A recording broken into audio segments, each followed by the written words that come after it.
moving on to our next topic, what is no longer being discussed and which apparently is in the works, which is interesting, is the Willow sequel series. Yeah. Okay, You want to start on that one? This is from John Weiss of sci-fi.com. Yep. And apparently it's going to be, the showrunner is going to be John M. Chu of Crazy Rich Asians fame. And what I always say about Crazy Rich Asians is that it's the most expensive Hallmark movie ever made. Well, sorry, I feel bad, but when I saw it said this is like one of these Hallmark movies out, except with an ethnic cast. Yeah, and fair enough. I mean, it was based on a popular book series too, right? And it's funny. There are always all these reviewers saying, I'm seeing the rich part, but I'm not seeing the crazy part. And what people don't understand is it's crazy rich, like you're crazy rich. Yes. You understand? That's where that comes from. It's not crazy, rich Asians. It's crazy rich Asians. Yeah. And I think that's what people were getting confused on. Co-showrunner is Jonathan Kasdan, of the man who wrote Solo, a Star Wars story. Yeah. Which lost money. It lost money. Yeah, and it lost directors too in the beginning too. Yep. It takes place several years after the events of the original movie. I imagine it would. So here's the thing. There's a lot of speculation about exactly what it's going to cover. Has the baby grown up and become the Empress now? Or is this going to be a coming of age story for that character? There's pluses and minuses on both sides. If you make it that she's an adult Empress now, you've missed all that story in between. They wrote a book series, sequel series, which I never read. I don't know if it'll be based on that. Of course, knowing how they treated the EU, I doubt they're going to bother going to the book series. Don't be so quick to say that. Yeah. Knowing the way that they treated the EU, they might now rethink how they treated the EU and start going, maybe because we own the rights to something, we can start considering mining already successful. I mean, I don't know how successful it was. It's Willow. It's not Star Wars. I want to make a point too. Yeah, I have a comment here. Is there an audience for a Willow series? So there is. There are clearly diehard fans of Willow that have fond memories of the original movie. But like I said, it's not like there is for Star Wars. You know, I mean, this is the kind of thing where if you were going to lose your fan base and pick up a new one, this is the kind of movie you do it on. But I don't know. It's not like we have one movie. You can argue that there's books and there's other speculative stuff out there, but there really is canonically only one movie.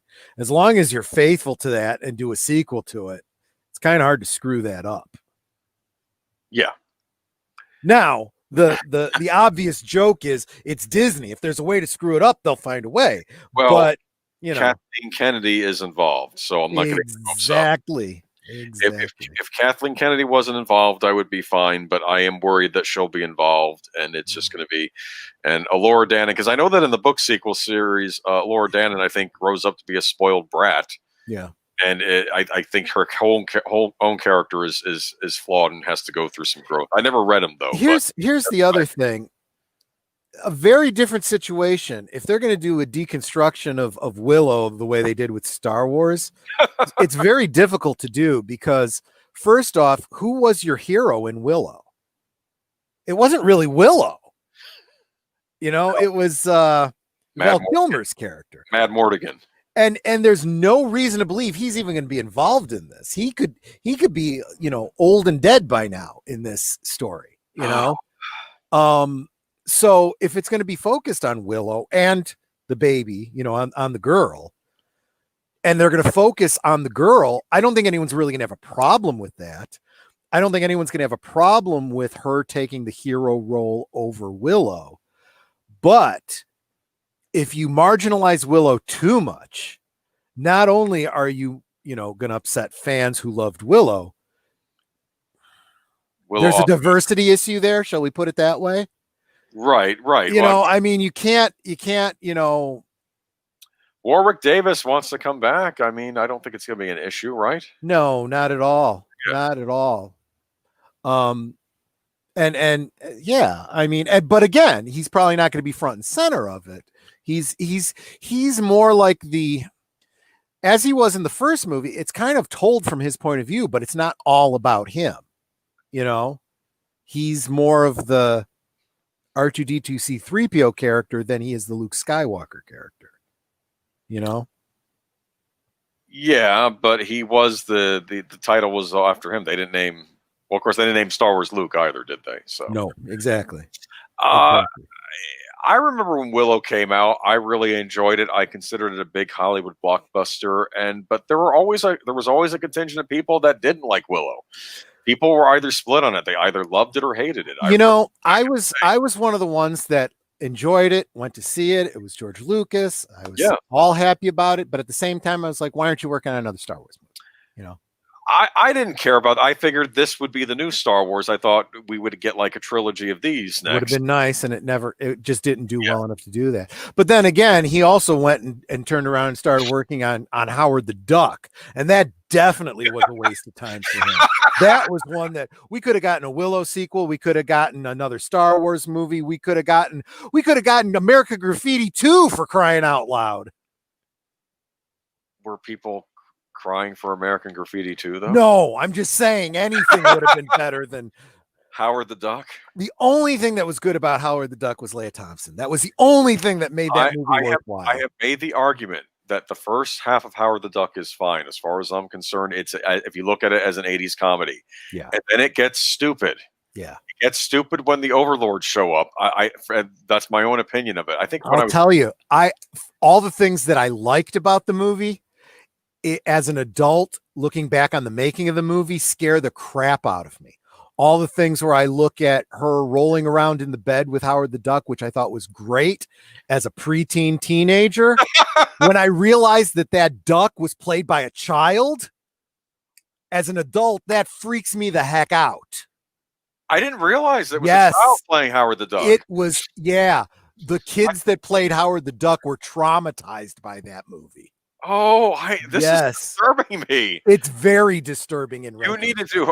I've always threatened this whenever I mention you guys need to do Howard the Duck for a rewatch one of these days, just because I want to hear these stories. It's like, you're right. Just to get these stories out, it would be worth doing a actually. Disney now has Lucas and they have Howard the Duck, so they will not. They will not do a remake. They'll bring Leah. They'll get the suit out of the. What they will do is they will do it in the Marvel universe. If they do anything with it, it'll be part of the Marvel universe. I want the old duck suit back. Get Tim Robbins back. Okay. I'll tell you, there's part of me that the original Howard the Duck fan that goes, I want to see that cigar smoking, foul mouthed duck from the comic books.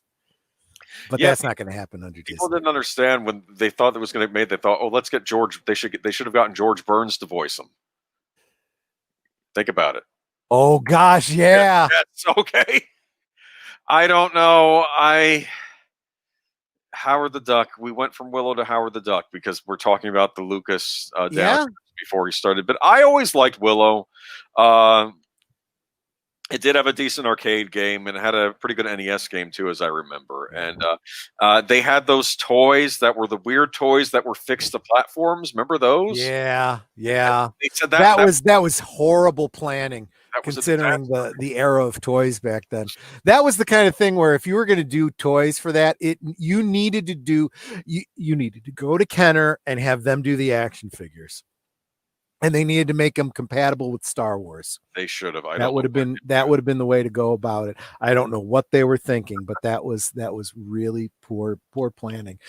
And I'll tell you, as someone who was getting into D&D at the time, that was great fodder for D&D stories. So I don't know. Yeah, it could be a great thing if they do it right.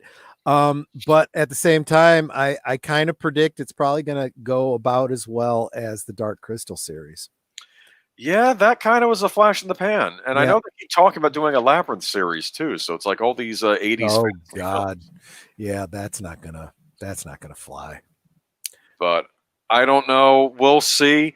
This is one of these things where I would like to think that Disney just leaves it alone and they get good creative people behind it. I mean, apparently John M. Chu is a huge fan of the original movie.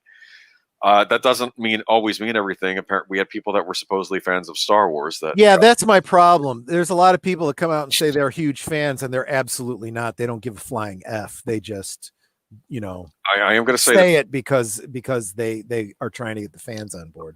I don't want to see Warwick Davis holding a dagger over someone in the movie and like losing his way. You know what I mean? Like, I don't want to see a Luke moment for Willow. I like Leia plus size comment there. I don't care for Howard the Duck. Leia Thompson with her ducky as her lover is not my thing. Look, I get what you're saying, Leia, but you got to understand, I'm coming at it from the guy's point of view, and I don't even see the duck.